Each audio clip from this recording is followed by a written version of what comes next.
사도행전 6장 1절부터 7절까지 사도행전 6장 1절부터 7절까지 말씀을 보겠습니다.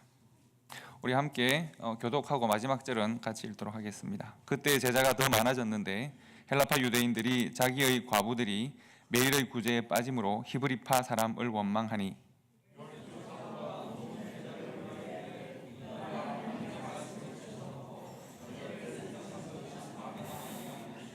형제들아 너희 가운데서 성령과 지혜가 충만하여 칭찬받는 사람 7을 택하라. 우리가 이 일을 그들에게 맡기고 온 무리가 이 말을 기뻐하여 믿음과 성령이 충만한 사람 스데반과 또 빌립과 보로고로와 니가노르와 디몬과 바메나와 유대교에 입교했던 안디옥 사람 니골라를 택하여 같이 읽습니다. 하나님의 말씀이 점점 왕성하여 예루살렘에 있는 제자의 수가 더 심히 많아지고 허다한 제사장의 무리도 이 도에 복종하니라. 아멘. 여러분 혹시 죄책감을 최초로 느낀 기억이 혹시 있으십니까? 저는 최초의 죄책감이라고 고백할 만한 한 기억이 있습니다. 죄책감이라면 또 다른 말로 하면 또 하나님이 나를 보신다, 하나님이 계신다 이런 느낌이기도 합니다. 그것이 지금 설명할 만큼 합리적이고 좋은 기억은 아닐 수도 있겠습니다만 아주 어린 나이에 그런 경험을 한 적이 있습니다. 제가 초등학교에 들어가기 전까지 아버님께서 거제도에 있는 지세포라고 하는 아주 조그만 어촌 마을에 지세포교회 강도사로 한 3년 섬기셨습니다. 그곳에서 제 유년 시절에, 그러니까 아주 어린 시절의 기억이 그곳에 많이 담겨 있는데 아주 반짝반짝한, 생각만 하면 그 기억들이 빛이 나는 듯한 예쁜 기억들이 많습니다. 교회당도 참 예뻤고 제 기억이에요.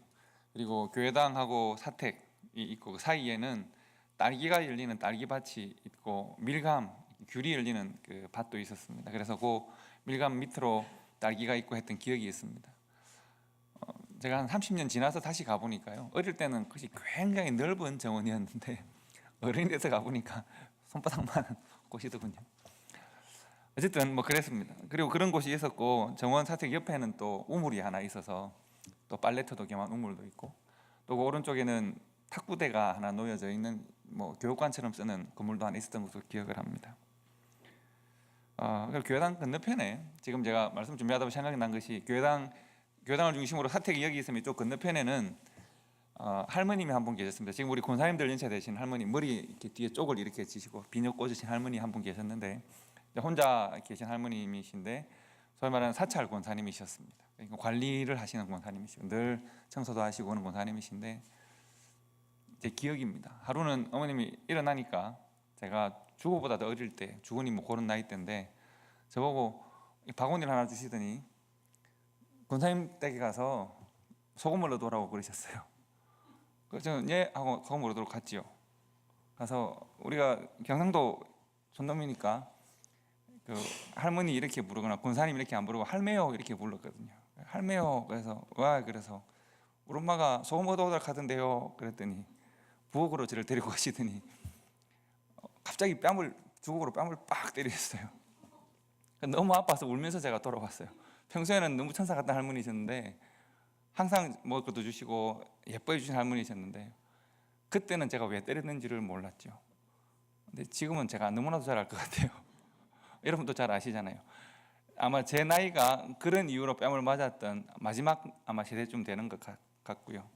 제가 그런 기억들이 있습니다. 그리고 그 교회당이 언덕에 이렇게 있었는데 아래쪽에는 그 마을에서 제일 잘 사는 집이 있었습니다. 탱자가시 나무로 담을 이렇게 만들어 놓은 유일하게 TV가 있는 집이어서 온 동네 사람들이 축구를 하거나 드라마를 보면 평상에 이렇게 TV를 꺼내 놓으면 다 모여서 TV를 봤던 기억도 있고 그 집 딸은 또 벙어리여서 또 저희들처럼 어린 애들하고 같이 놀아줬던 기억도 있습니다.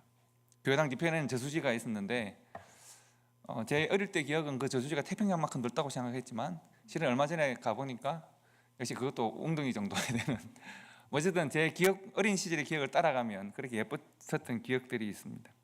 겨울이면 고드름이 이렇게 송송 열리면 그것을 떼서 먹기도 하고 그거로 이렇게 꼬드름치기를 하기도 했던 기억도 있고요. 네, 그런 반짝반짝거리는 예쁜 기억들이 그 지세포라고 하는 곳에 많이 있지만 제가 최초에 죄책감을 느꼈던 기억도 있습니다. 그래서 뭔가 하면 제 또래 집사님 아들들 뭐 이런 또래 아이들 한 4살, 5살, 6살 이런 애들이 날마다 눈 뜨면 교회로 가서 교회당에서 놀고 탁구대가 있는 그 가서 놀고 뭐 항상 그렇게 했었죠. 그러다가 너무 시끄러우면 이제 가라고 하면 온 동네를 돌아다니면서 놀고 했던 기억이 있습니다.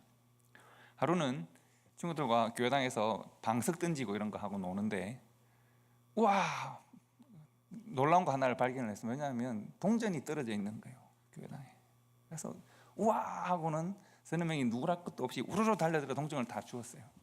그리고 이제 열심히 구멍가게로 가서 교회가 우리에게 공급한 천국의 맛을 본 거죠.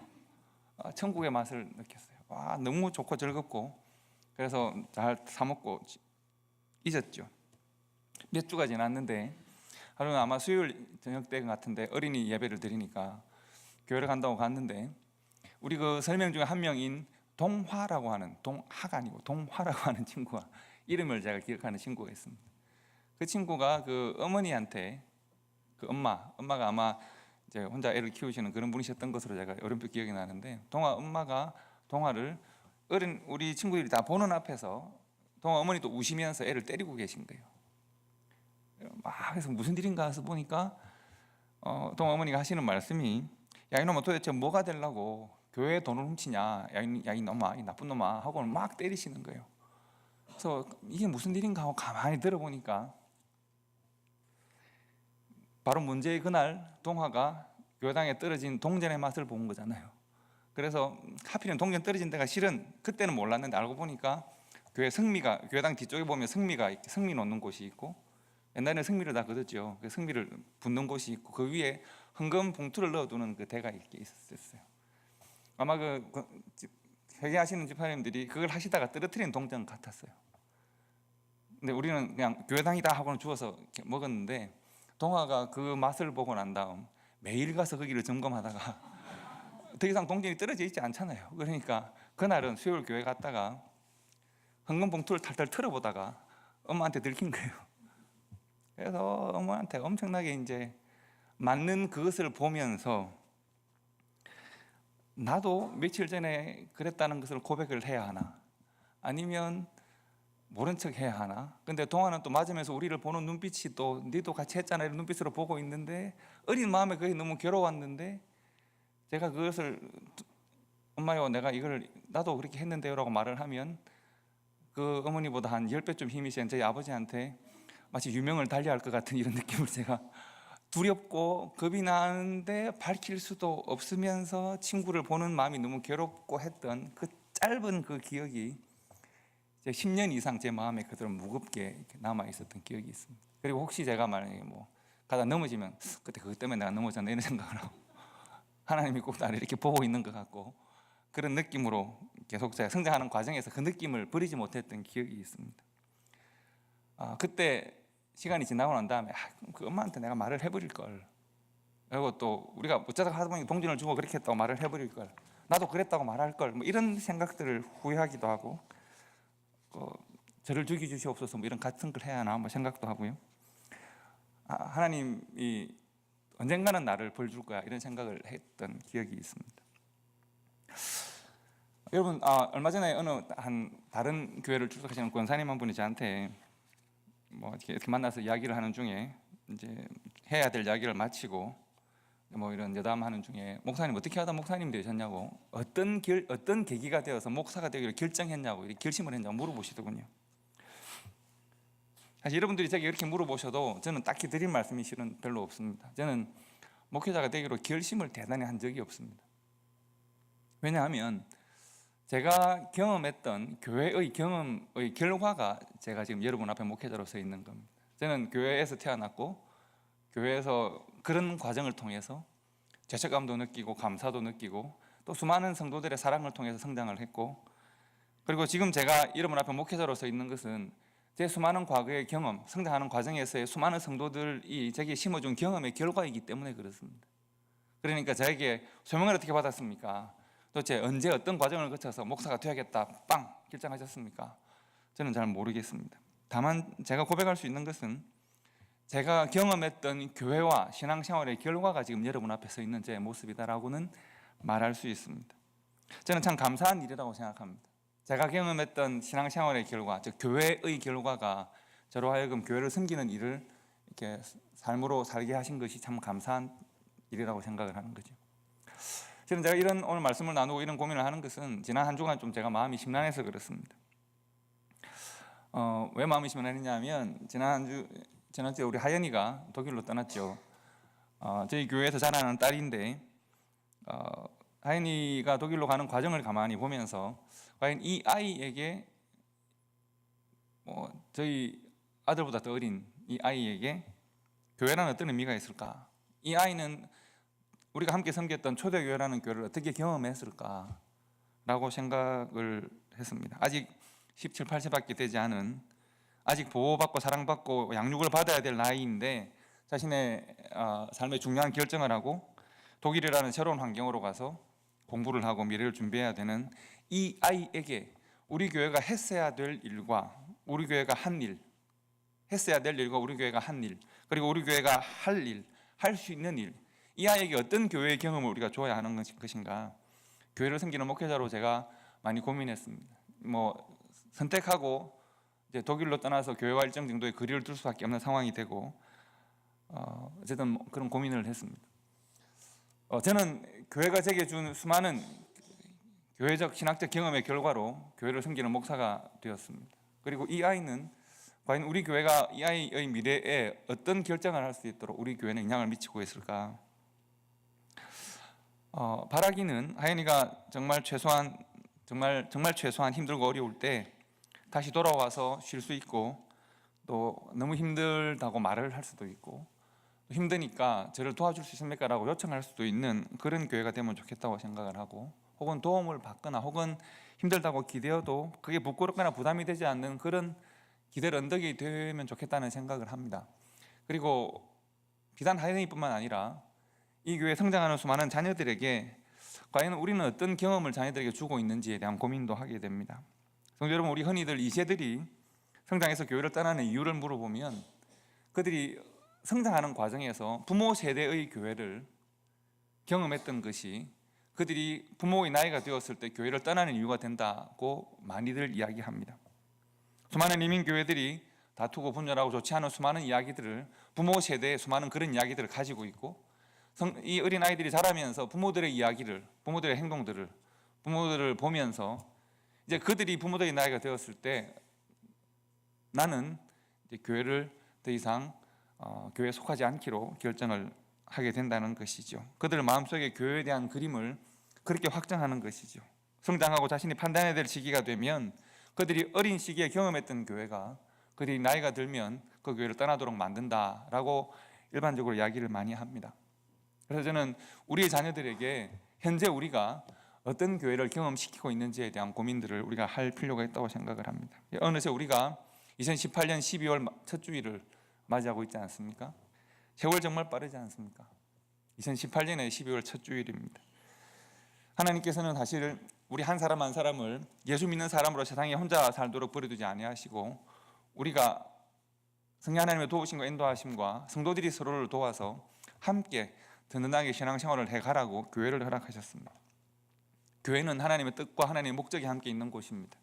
그리고 우리가 우리 자신들에게 질문해야 하는 것은 지난 한 해에 우리는 서로에게 어떤 교회를 경험하도록 했습니까? 우리는 어떤 교회를 경험했습니까? 제가 이제 말씀 나누다 보니까 2012년 마지막 2013년 초, 지금부터 한 8, 9년 전에, 7, 8년 전에 제가 20회로 딱 한정지어서 이웃이라는 주제로 말씀을 나누었었습니다. 10번은 룻기를 중심으로 해서 예수 우리의 이웃이었고요. 10번은 선한 사마리아인 비유를 중심으로 해서 교회가 세상의 이웃이라는 제목으로 말씀을 나눈 일이 있습니다. 그중에 제가 여러분들에게 감자탕 교회라는 교회를 소개해 드렸는데요. 광념교회라고 하는 그 교회인데 별명이 감자탕 교회입니다. 그 교회를 개척하고 설립했던 또 목회를 하는 조현삼 목사님, 이분이 목회 철학이 뚜렷하신 분인데 행복한 교회 행복한 성도라고 하는 그 모토를 가지고 있는 분입니다. 그분이 그런 말을 했습니다. 행복한 교회, 행복한 성도가 되기 위해서는 관계에서 자유를 누려야 한다. 그리고 8가지 행복한 관계의 원칙이 있다고 말했습니다. 첫 번째, 연약한 것은 도와주라. 두 번째, 필요는 채워주라. 세 번째, 허물은 덮어주라. 네 번째, 좋은 것은 말해주라. 다섯 번째, 능력은 인정해주라. 여섯 번째, 가족은 돌봐주라. 일곱 번째, 이웃은 더불어 살라. 여덟 번째, 원수는 없애라입니다. 한번 따라해 보시겠습니까? 첫 번째, 연약한 것은 도와주라. 필요는 채워주라. 허물은 덮어주라. 좋은 것은 말해주라. 능력은 인정해주라. 가족은 돌봐주라. 이웃은 더불어 살라. 원수는 없애라. 좋은 원칙이죠. 심플하고 좋은 원칙이죠. 여러분 하실 수 있겠습니까? 연약한 것을 도와주고 필요를 채워주고 허물은 덮어주고 좋은 것은 서로 말해주고 능력은 인정해주고 가족은 돌봐주고 이웃은 더불어 살고 원수는 없애고. 참 쉬운 이야기 같지만 참 실천하기 어려운 이야기일 수도 있습니다. 그리고 이 이야기 끝에 이분은 어떻게 정리를 했냐면 사람과 사람 사이 통하면 이웃이고 막히면 원수다 이렇게 말을 했습니다. 통찰력 있는 잘 표현한 말씀이라고 생각합니다. 사람과 사람 사이 통하면 이웃이요 막히면 원수다. 근데 저는 이 말을 조금 바꿨으면 좋겠다고 생각합니다. 이 말을 좀 바꾸면 어떻게 말을 할 수 있냐 하면 사람과 사람 사이 통하면, 즉 성령으로 잘 통하면 교회가 되고요, 성령의 흐름이 막히면 세상과 똑같습니다. 즉 통하면 교회요, 막히면 세상입니다. 우리가 성도로 만나고 교회로 만나도 우리가 성령 하나님으로 잘 통하면 우리는 아름다운 교회가 되고, 성령 하나님의 흐름이 막히면, 교통하심이 막히면 교회적 만남도 세상과 다를 바가 별로 없는 것이죠. 그래서 사람과 사람 사이 통하면 교회고 막히면 세상입니다. 저는 지난 한 해에 여러분들이 우리가 섬기는 이 교회를 어떻게 경험하셨는지 자세하게 알지는 못합니다. 소망하기는, 바라기는 성령 하나님과 소통하시는 은혜가, 역사가 경험되셨기를 바라고, 한 사람 한 사람 성령 하나님 인도하심 가운데 변화시키시는 능력이 또한 경험되었기를 바라고, 십자가의 은혜가 경험되었기를 바랍니다. 그리고 제 이런 바람이 헛된 바람이 아니기를 또한 간절히 바랍니다. 현대교회, 특별히 이민교회가 서로에게 좋은 신학적 경험을 시켜주는, 서로에게 좋은 신학적 경험이 되는 교회적 관계가 되기가 참 힘든 것 같습니다. 여러분은 저를 통해서 교회를 경험하고 있고, 여러분은 여러분 각자를 통해서 서로가 서로에게 교회를 경험시키고 있습니다. 저 또한 여러분을 통해서 교회를 경험하고 있습니다.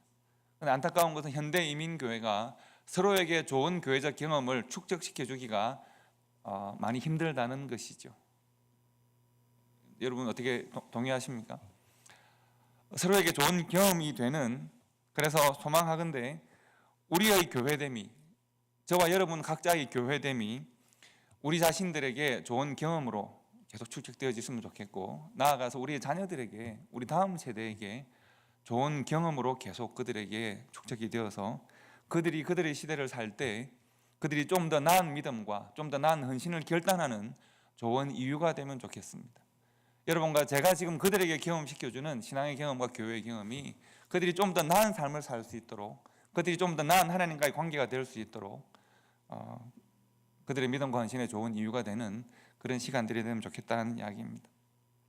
오늘 우리가 본문에서 만나는 예루살렘 교회를 한번 보십시오. 이 교회는 이제 시작된 지가 얼마 되지 않은, 그러나 성령 하나님이 막 역사하시는 그런 교회입니다. 예루살렘 교회 또한 서로가 서로를 지금 계속 교회로 경험을 하고 있습니다. 예루살렘 교회쯤 되면, 교회의 시작된 교회니까 늘 좋은 경험만, 그야말로 반짝반짝 빛나는 아름다운 경험만 하고 있을까요? 그렇지는 않습니다. 사도행전은 성령 하나님께서 교회 역사하심의 기록이거니와 교회를 구성하는 사람들에 대한 기록이기도 합니다. 그들은 늘 성령으로 충만하고 감사하고 기뻐하고 서로를 격려하고 세우는 교회였을까? 그렇지는 않습니다. 오늘 본문을 보시면 초대교회, 예루살렘 교회, 시작된 이 교회에도, 1번 교회에도 교회가 시작된 지 얼마 되지 않았는데 벌써 갈등이 있습니다. 시기하고 질투합니다. 파벌이 생겼다고 했습니다. 본문 6장 전후 4장, 5장과 7, 8장을 보시면 교회는 분열하고 핍박하고 시험당하고 그리고 거짓을 행하고 유혹당하기도 합니다. 1세기 초대교회 성도들은 그런 모든 과정을 통해서 교회를 경험하고 있습니다. 그 결과는 무엇일까? 1세기 초대교회가 그런 수많은 일들을 경험하고 하나님의 허락하신 은혜와 능력을 경험하면서 사람의 문제와 사람의 한계를 함께 경험하게 됩니다. 이러한 모든 것들을 경험한 결과는 무엇일까요? 사도행전에서 이 모든 일들을 정리하는 말들이 있습니다. 그것은 곧 성령의 역사하심과 교회의 성장입니다. 말씀이 더욱 흥황하여지는 결과를 그들이 경험합니다. 여러분, 그 결과가 뭔지 아십니까? 바로 여러분과 저입니다. 여러분과 저는 초대교회 성도들이 2000년 전에 그렇게 어려움이 많고 힘들고 시험과 유혹을 당하고 혹은 때로는 거짓을 만나고 책망을 받고 하는 그 모든 과정을 거쳐서 오늘날 세계교회가 되어서 여러분과 제가 그들의 믿음의 후손이 되어서 함께 신앙생활을 하고 있지 않습니까? 사도행전 내용을 잘 살펴보면 이러한 수많은 일들이 있는 중에 성도들이 서로를 경험하고 교회를 경험하면서 그들이 믿음을 전승해 나간 과정들을 확인할 수가 있습니다. 사도행전 1장부터 오늘 한 6장, 7장, 8장, 9장 정도까지를 보시면 그것을 잘 알 수가 있습니다. 여러분, 사도행전 1장의 제일 큰 사건이 뭐인지 여러분 기억나십니까? 사도행전 1장은 어떤 사건으로부터 시작할까요? 그들은 상실로부터 시작합니다. 누구를 상실했을까요? 예수님께서 승천하시는 겁니다. 여러분, 제자들이 예수님과 함께 있을 때 제일 그래도 힘을 많이 얻지 않았을까요? 그런데 베드로나 다른 제자들은 예수님과 함께 있을 때 그들은 뭐 했습니까? 예수를 부정하고 부인하고 도망치고 불신했었습니다. 그런데 그 예수님이 떠나십니다. 어떻게 될까요? 그들은 무너져야 되지 않을까요? 그런데 그들에게 성령 하나님이 임하시고 예수님과 함께 있을 때는 예수를 부정했던 베드로가 예수님이 그들을 떠나시고 성령 하나님이 임했을 때 그는 광장에서 예루살렘 광장에서 설교를 시작합니다. 예수 그리스도의 죽으심과 그의 부활과 예수 그리스도를 죽인 일에 대하여 예루살렘 사람들에게 책망합니다. 놀라운 일이죠. 한때 예수를 3번이나 부인하고 도망갔던 베드로인데요, 그 사람들 앞에서 지금 예수를 메시아를 죽인 것은 바로 너희들이다라고 그들을 책망합니다. 사람들이 그 설교를 듣고 베드로 앞에 와서 우리가 어찌하면 될까? 우리가 어찌할꼬? 라고 베드로에게 물을 만큼 설교는 강력한 것이었습니다. 선교적 교회가 시작되었습니다. 베드로 사도행전 1장에서 그들은 예수님을 하나님 나라로 보냈습니다. 승천하셨습니다. 예수님이 없어졌습니다. 그들 옆에 늘 계셨던 그 주님이 없어졌습니다. 그런데 2장에서 보면 그 결과는 무엇인가 하면 2장 42절을 보시면 그들이 사도의 가르침을 받아 서로 교제하고 떡을 떼며 오로지 기도하기를 힘쓰니라고 했습니다. 예수님과 함께 있을 때 연약한 것 같았는데 예수님을 보내고 난 다음 오히려 그들은 강력해지고 성령으로 충만해지고 오히려 교회로 모이기를 시작했다는 것입니다. 그리고 2장 43절부터 47절까지에는 놀라운 역사가 나타납니다. 표적과 기사가 교회에 있고 성도들이 능력에 따라 생산하고 필요한 만큼을 분배하고 소비합니다. 그리고 남은 그 모든 것을 그들은 구제하고 선교하는 일에 사용하기 시작합니다. 기쁨이 있고 감사가 있고 예배가 있고 온 백성의 칭송을 받고, 그리고 결과는 뭔가 하면 예수 그리스도의 승천 이후에 교회가 시작되고 결과가 무엇인가? 2장 47절을 보시면 주께서 구원받는 사람을 날마다 더하게 하시니라. 예수님께서 승천하시고 교회가 위기에 빠질 줄 알았는데, 시작도 못할 줄 알았는데 주께서 구원받는 사람을 날마다 더하게 하시는 놀라운 일이 있습니다. 3장을 넘어가면 우리가 잘 아는 큰 일이 하나 있습니다. 베드로와 요한이 성전 미문으로 올라가다가 남에서부터 안전병이 된 사람을 일으켜 세웁니다. 3장의 주제는 뭔가 하면 오직 예수 그리스도의 이름입니다. 은과 금은 내게 없지만 그러나 이 역사에 대하여, 인간의 역사에 대하여 우리가 줄 것이 있는데 바로 예수 그리스도의 이름이다라고 하는 것입니다. 1, 2, 3장을 요약하는 말씀이라고 볼 수 있습니다. 오직 예수 그리스도의 이름으로 교회가 시작되고 일어서고 세상을 이렇게 변화시키는 것이다 라고 1, 2, 3장이 말하고 있는 것입니다. 예수를 보내고 오히려 교회가 예수의 이름으로 일어서기 시작한 겁니다. 그 다음에는 좋은 일만 있어야 되겠죠. 그런데 4장을 보시면 어떤 일이 있느냐 하면 최초의 고난이 시작됩니다. 제사장들과 사두개인들이 와서 사도들을 핍박합니다. 이제 막 교회가 막 시작했는데 싹을 짓밟는 것 같습니다. 그런데 4장 31절을 보시면 핍박이 시작되었는데 4장 41절을 마칠 때는 성경이 뭐라고 말을 하느냐 하면 무리가 다 성령이 충만하여 담대히 하나님의 말씀을 전하니라 라고 합니다. 예수님을 보내었는데 오히려 교회가 시작되고 교회가 성령으로 충만하고 예수 이름을 전하고 있고, 핍박이 시작되었는데 오히려 성령이 충만하여 하나님의 말씀을 전한다는 겁니다. 그리고 5장을 넘어가면 최초의 비극적 사건이 있습니다.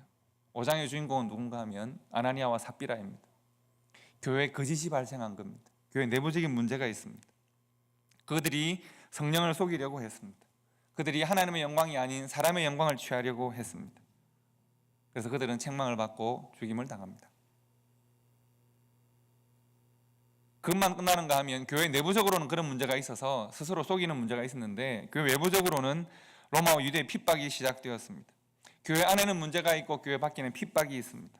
그 결과는 뭘까요? 5장은 정말 초대교회가 이대로 쓰러질 것 같은 그런 상황입니다. 내부적으로도 문제가 있고 외부적으로 핍박이 있는, 그것이 5장의 상황입니다. 오늘 본문 6장에 보시면 6장은 어떻게 시작하느냐 하면 그때의 제자가 더 많아졌는 대로 시작합니다. 교회의 연약함이 드러나고 교회가 시험과 핍박을 받는데, 그러나 하나님께서는 그 교회를 지키시는 것을 지금 말하고 있는 겁니다. 그러나 6장 그때의 제자가 더 많아졌는데 라고 하는 것은 좋은 일처럼 보이고 당연히 그렇게 되어야 될 일인 것처럼 보이지만, 그러나 또 좋은 일만 있지는 않습니다. 6장 1절 하반절에 보시면 교회가 또 다른 문제를 만납니다. 5장에서는 그 짓을 만났지만 6장에서는 파벌을 만납니다. 교회가 분열하고 파벌이 생깁니다. 히브리파 유대인, 파라는 말이 처음 등장합니다. 헬라파 유대인, 그리고 그들 중에 연약한 과부들이 그들의 교회가 하는 구제와 교회의 사랑이 우리에게는 미치지 않는다라고, 혹은 저쪽에 좀 더 많은 관심과 사랑이 주어진다라고 서로 다투기 시작했습니다. 갈등이 생기기 시작했습니다. 교회는 문제를 해결해야 합니다. 그래서 사도들과 교회의 관심이 고르게, 사도들과 교회의 관심을 통해서 하나님의 사랑이 표현될 수 있도록 해야 합니다. 그래서 집사들을 세웁니다. 교회가 만난 최초의 갈등의 결과는 과연 무엇일까? 7절을 보시면 하나님의 말씀이 점점 왕성하여 예루살렘에 있는 제자의 수가 더 심히 많아지고 허다한 제사장의 무리도 이도에 복종하니라 라고 했습니다. 즉 6장은 5장에서 아나니아와 삽비라 사건이 있고 핍박이 있어서 교회가 약해졌다를 기대할 수 있는데, 6장의 시작은 그러나 교회가 점점 더 강해집니다.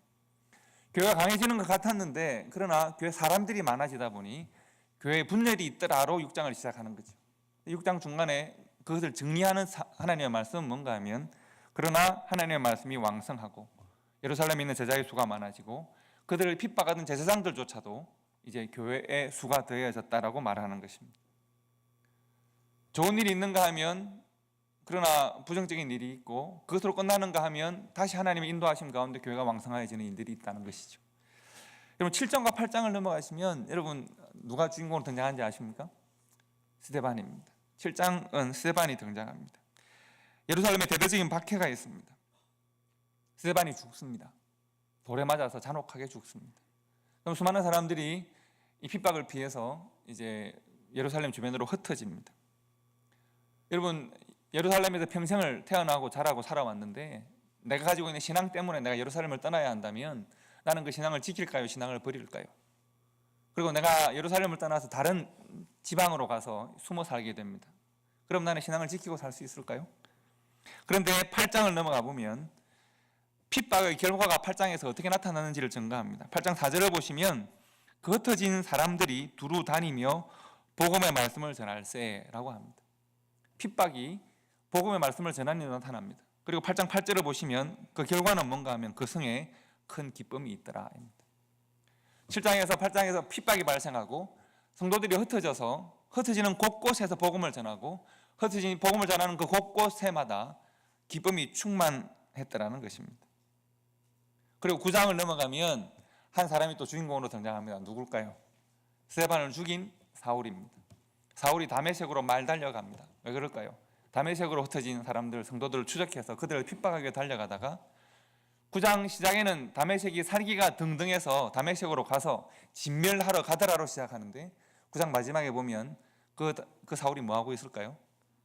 예루살렘으로 돌아와서 복음을 전하고 있습니다. 이것이 사도행전의 기억이자 기록입니다. 사도행전에서 뭐 그 이후에도 계속 그렇습니다. 9장 전도까지 말씀을 제가 요약해 드린 것인데, 사도행전의 교회는 어린 교회입니다. 연약한 교회입니다. 시작된 지가 얼마 되지 않았습니다. 여러분과 제가 생기는 이 초대교회보다 훨씬 더 역사가 짧은, 이제 시작된 지 얼마 되지 않은 교회입니다. 사도행전의 교회는 연약합니다. 사도행전의 교회는 부족한 사람들이 모여 있습니다. 사도행전의 교회는 늘 어려움을 당하고 늘 시험을 당하고 늘 유혹 가운데 있습니다. 많은 문제를 안고 있습니다. 그러나 사도행전에서 말하는 이 예루살렘 교회, 초대교회는 주인공이 뚜렷합니다. 제가 좀 전에 몇 장을 주제는 주인공은 누굴까요? 말씀드렸지만 실은 사도행전에서 교회의 주인공은 누굴까요? 성령 하나님이십니다. 성령 하나님이 이끌어 나가시고 인도하십니다. 여러분, 교회가 완전해서 교회가 홍황해졌더라, 성장하였더라가 아니라 하나님이 계시기 때문이고, 성도들이 정말 능력이 뛰어났더라, 잘하더라, 어떤 시험도 성도들이 다 이기더라가 아니라 성령 하나님이 그 성도들의 10년 가운데 역사하시기 때문에 성도들의 연약함이 성령 하나님의 인도하심 가운데 보완되어지고 수정되어지고 변화되어서 교회의 성장으로 나타나는 것입니다. 성도 여러분, 12월이 되면 이제 저는 목사로서 고민이 좀 많아지는 시기입니다. 한 해가 또 이렇게 가는구나 라는 생각을 합니다. 돌아보면 시간이 너무 빠르지 않습니까? 의의가 없지 않습니까? 벌써 12월, 2018년에 벌써 12월입니다. 기가 딱 막히지 않으십니까? 세상에 이렇게 빨리 시간이 돌아보면 시간은 참 빨리도 지나갔고 뭔가 우리가 고전하고 부족한 느낌을 받는 것도 사실입니다. 교회에 대해서도 그렇습니다. 그럼 우리가 믿음이 있고 신앙이 있기 때문에 우리가 교회라고 하면 우리가 늘 꿈꾸고 말하기 좋아하는 교회가 있지 않습니까? 신앙이 있기 때문에 누구라도 다 교회를 해야 된다라고 하는 그 원형 같은 것들이 있습니다. 그럼 우리 현실은 그렇지 못합니다. 우리 현실은 우리가 꿈꾸고 원하는 그 교회를 우리가 잘 만들어가기 힘든 모양이죠. 왜 그럴까요? 교회는 사람들이기 때문에 그렇습니다. 교회는 사람들, 서로 연약함이 계속 드러납니다. 교회는 서로 갈등합니다. 저 성도는 좀 저렇게 제발 좀 저렇게 안 하면 좋겠다. 저 성도는 제발 좀 저렇게 하면 좋겠다. 라고 하는 소원들이 각자가 다 있습니다. 뭔가 말을 하면 다툼이 생길 것 같고 말을 안 하니까 복장이 뒤질 것 같고 이런 것들이 있지 않습니까? 어떤 성도는 오해를 만들고 어떤 성도는 오해를 합니다. 누구는 일을 만들고 누구는 일을 합니다. 어떤 성도는 관심이 부담스럽고 어떤 성도는 관심이 필요합니다. 생각해보면 1세기에 예루살렘 교회가 가지고 있었던 2000년 전에 그 교회가 가지고 있었던 모든 연약함과 모든 문제들이 20년이 지나도 그대로 반복되고 있습니다.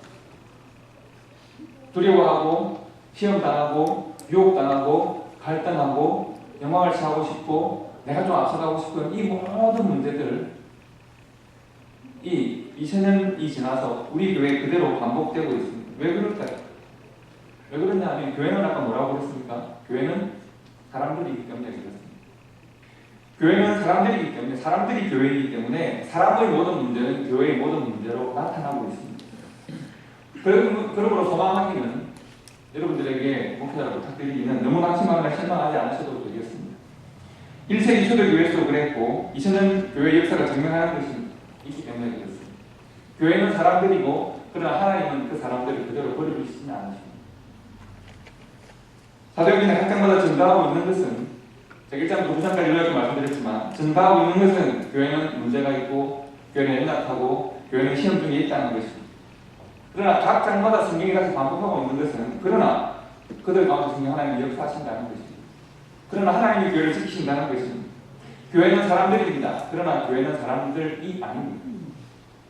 사람들은 사람 곳곳에 많습니다. 그러나 그들 모두가 교회가 아닌 것처럼 교회는 사람들이되 교회는 어떤 사람들입니까?